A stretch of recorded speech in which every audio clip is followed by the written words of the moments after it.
Assalamualaikum warahmatullahi wabarakatuh. Berjumpa lagi dengan Bu Fitriani di sini dalam pelajaran ekonomi. Ya, ini teruntuk siswa ibu kelas 12 SOS 1, 12 SOS 2 dan 12 SOS 3 ya.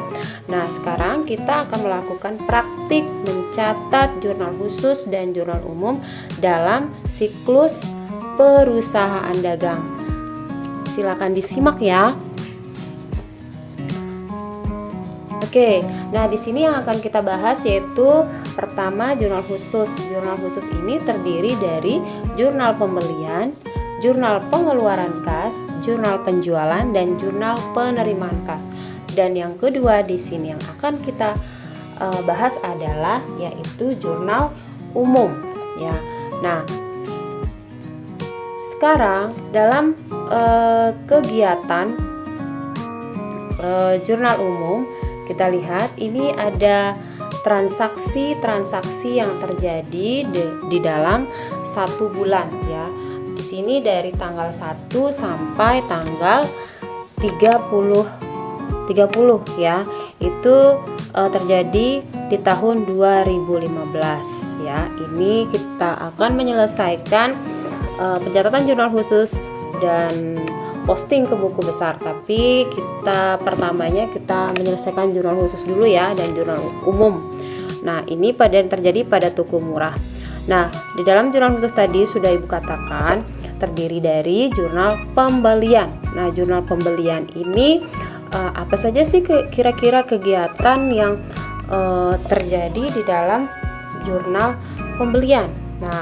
Nah, kegiatan yang terjadi di jurnal pembelian ini adalah kita mencatat semua pembelian yang terjadi secara kredit. Nah, dari soal ini kita akan pilih nih mana kira-kira pembelian yang terjadi secara kredit ya. Coba dilihat di dalam soal ini ya. Ada nomor transaksi tanggal 4 ya. Kita mengisi. Oke, di sini kita akan menuliskan tahunnya. Tahun itu 2015 dan di sini transaksi tanggal 4 ya. Tanggal 4. Nah, dalam keterangan ini dituliskan nama debitur atau di sini dituliskan nama tokonya. Di sini tanggal 4 ada toko Jaya Mas ya. Toko Jaya Mas membeli peralatan dari toko Jaya Mas sebesar 6 juta dengan syarat pembayaran di sini 2/15 N/30. Nah, jadi di sini di dalam kolom jurnal pembelian ini terdiri dari pembelian, perlengkapan, serba-serbi dan kredit. Nah, di mana soal transaksinya itu merupakan membeli peralatan toko. Jadi karena tidak ada kolomnya di sini, maka ditempatkanlah dia di akun serba-serbi ya. Jadi di sini kita tulis peralatan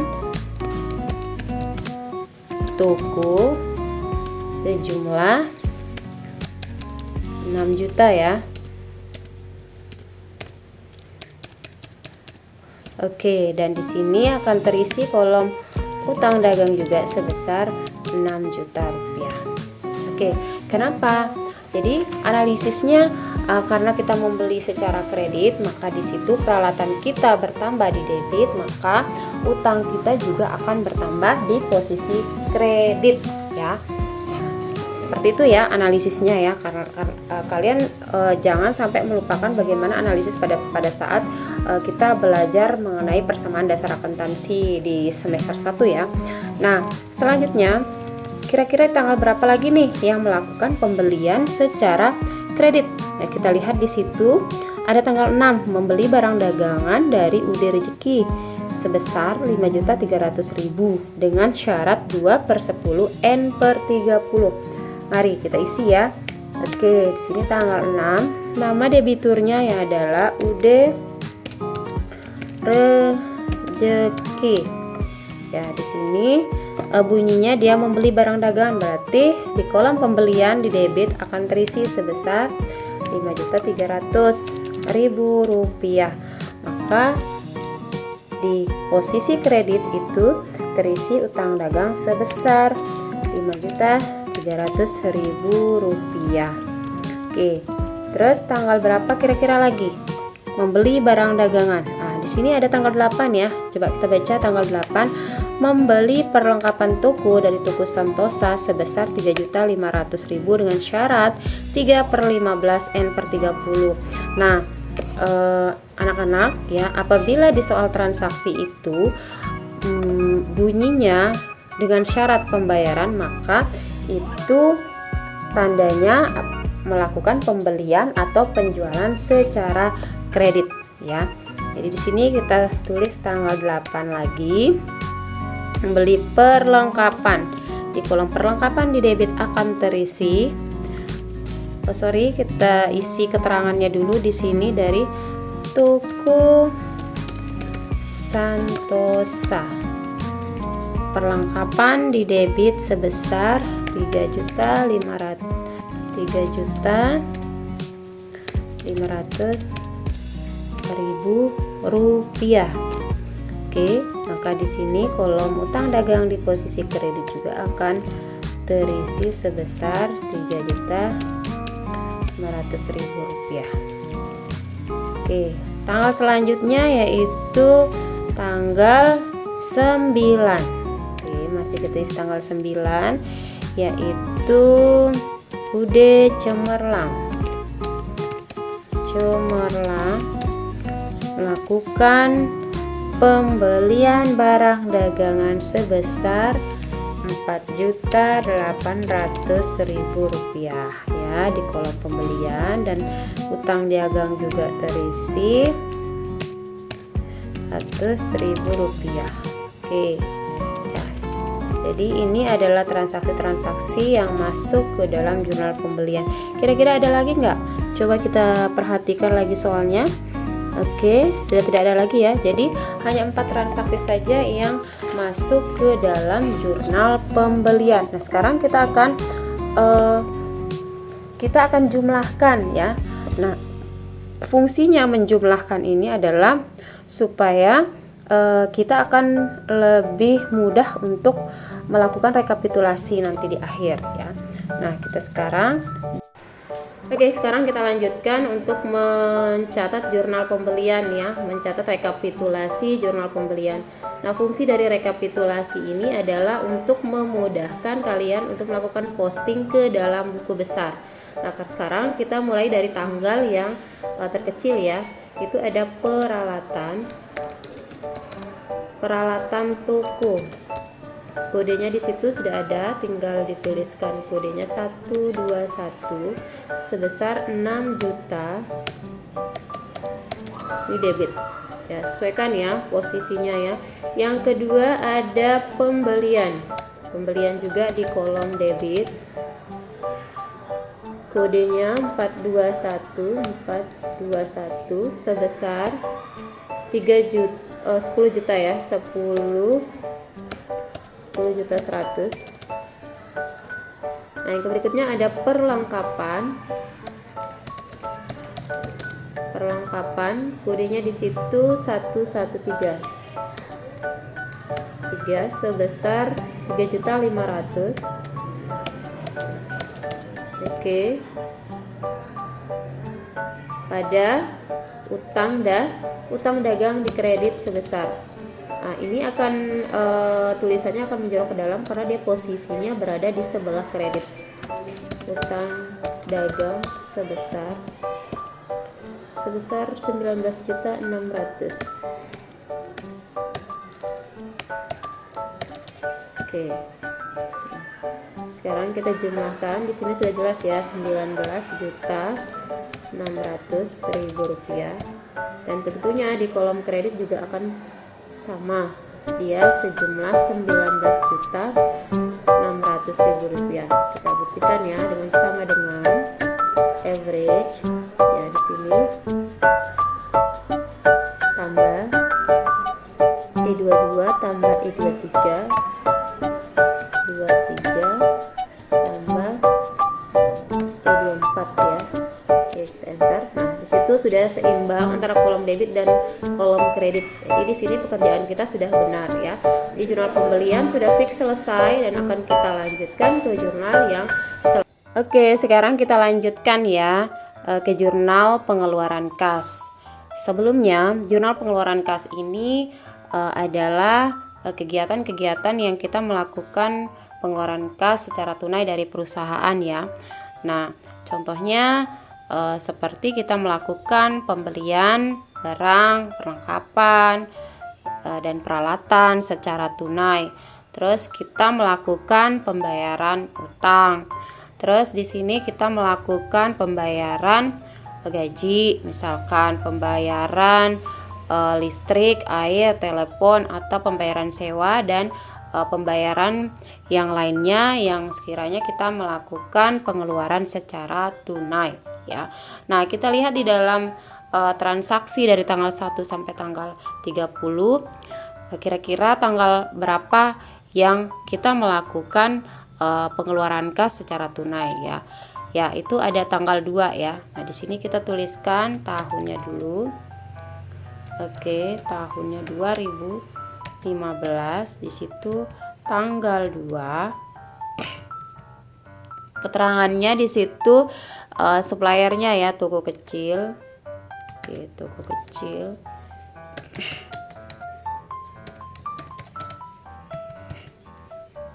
Membeli secara tunai. Membeli secara tunai berarti di situ perlengkapan ya. Karena di sini tidak ada kolom perlengkapan, maka kita akan mencatatnya di akun serba-serbi ya, teman. Perlengkapan toko ya, perlengkapan dari toko kecil ya sebesar 2.300.000. Maka di sini kas yang berkurang sebesar 2.300.000 ya. Nah, kira-kira tanggal berapa lagi? Kita lihat di situ membeli tanggal 7 ya, beli barang dagangan dari CV Abadi ya secara tunai. Di sini tanggal 7 CV Abadi. Oke. Di situ melakukan pembeli barang dagangan berarti pembelian ya. Kolom pembelian di debit sebesar 2.800.000.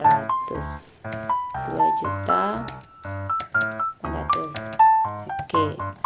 Nah, sini kas yang keluar berarti 2.800.000 juga ya. Oke. Yang berikutnya tanggal berapa kira-kira lagi membeli yang secara tunai kita melakukan pengeluaran. Oke, ada tanggal membayar ya, kita membayar utang di tanggal 14 di situ. Kita ketik tanggal 14, kita membayar utang sebesar, ini yang berkaitan dengan tanggal 4 September ya. Hati-hati ya, karena di sini berkaitan dengan tanggal sebelumnya, itu tanggal 4 September. Bunyinya membayar utang kepada Toko Jaya Mas atas pembelian tanggal 4 September. Nah, di sini kita harus teliti ya anak-anak ya. Toko Jaya Mas. Toko Jaya Mas. Toko Jaya Mas. Oke. Di sini tanggal 4 September itu utang dagangnya sebesar 6 juta. Kita tulis di sini 6 juta utang dagang. Nah, tetapi ingat ya, karena di tanggal 4 itu dia memiliki syarat pembayaran 2/15 ya. Dibeli tanggal 4, dibayar tanggal 14. Nah, apakah dari pembayaran tersebut sudah memenuhi syarat pembayarannya atau tidak ya? Apakah dari tanggal 4 sampai tanggal 14 itu sudah memenuhi 15 hari atau tidak?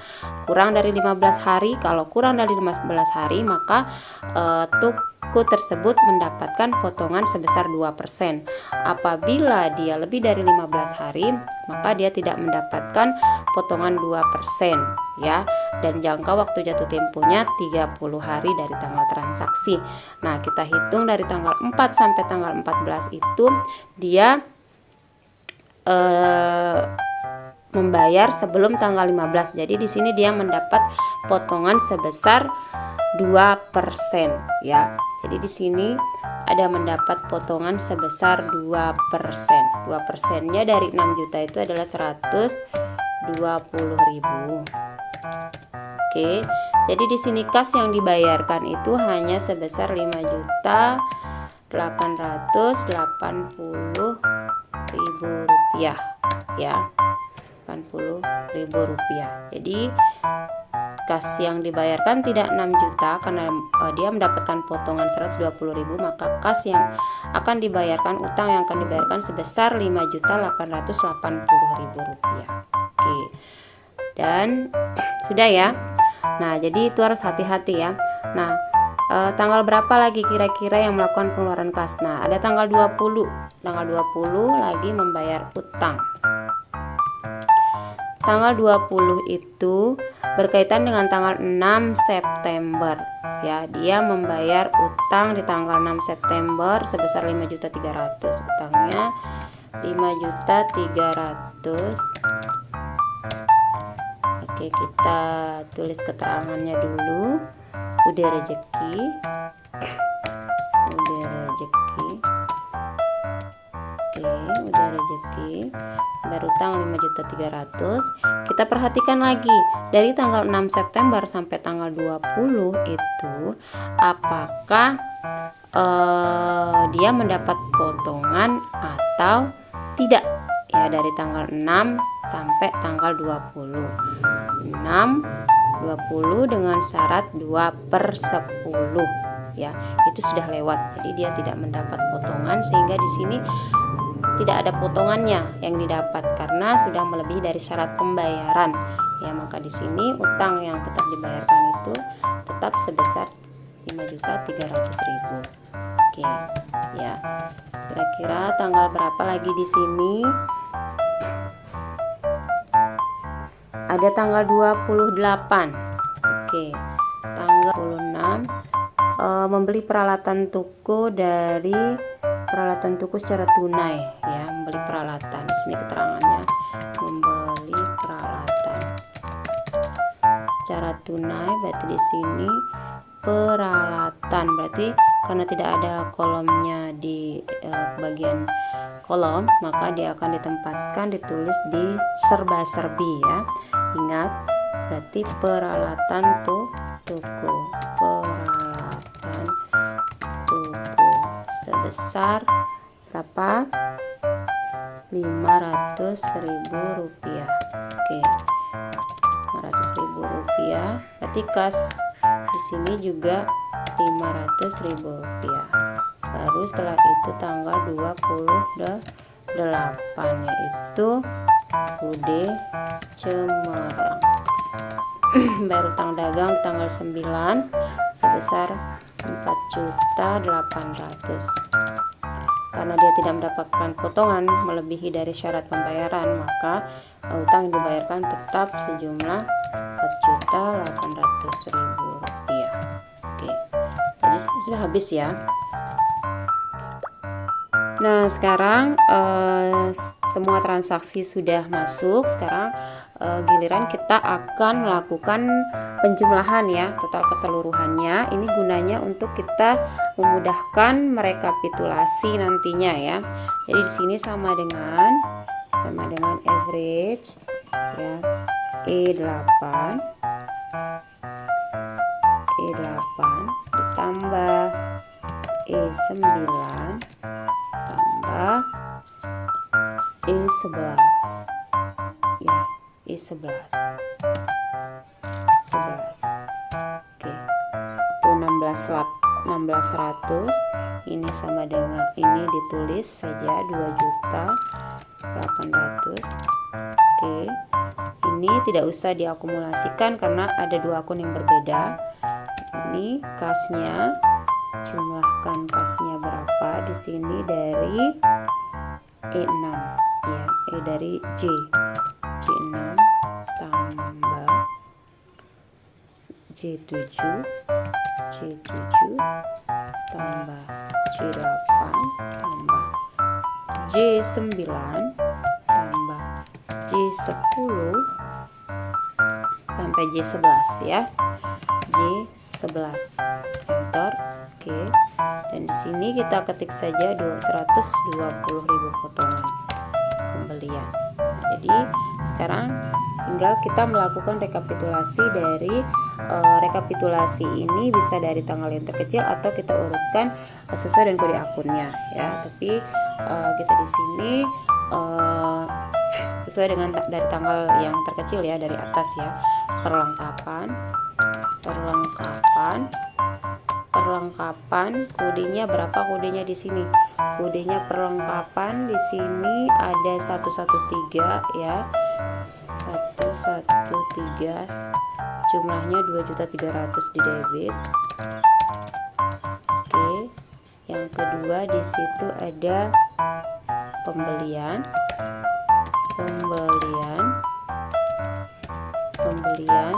kode akun pembelian 421. Oke. 421 sebesar 2.800.000 di debit. Oke. Yang berikutnya peralatan dulu ya. Peralatan sebesar berapa kode akun untuk peralatan? Kita lihat di sini kode akun peralatan tuku ya. Peralatan tuku sebesar 121 ya. Peralatan tuku di sini tuku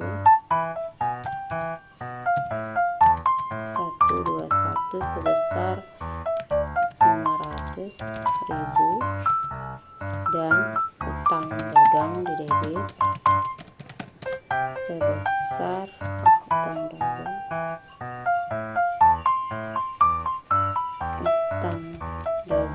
ya, jangan sampai salah. Utang dagang berapa kode akun utang dagang di sini? Ada 211 utang dagang 211 sebesar 16.200.000. Oke. Ada di sini ada kas, di kreditnya ada kas tapi penulisannya menjorok ke dalamnya. Ini menandakan bahwa kas tersebut posisinya berada di sebelah kredit ya. 111 sebesar 21.580 dan potongan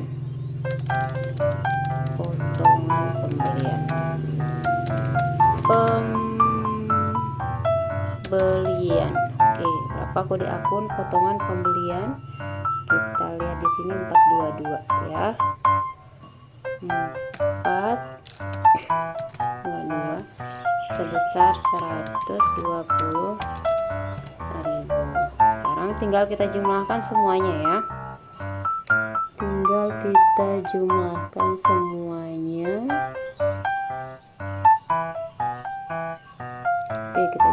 semuanya sama dengan average dari E25 sampai E28.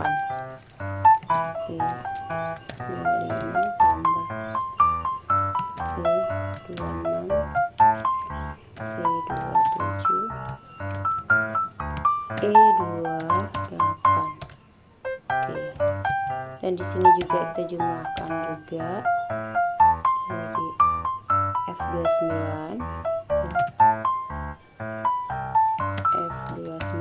tambah F30. Oke. Nah, jadi di sini kita sudah menemukan balance ya antara kolom debit dan dalam kredit itu jumlahnya sama, yaitu 21.700.000 rupiah, 21.700.000 rupiah. Dan ini menandakan bahwa bahwa pekerjaan kita ini sudah benar ya, karena sudah seimbang antara kolom debit dan kolom kredit pada rekapitulasi. Nah, jurnal pengeluaran sudah selesai. Kita lanjut ya ke jurnal penjualan.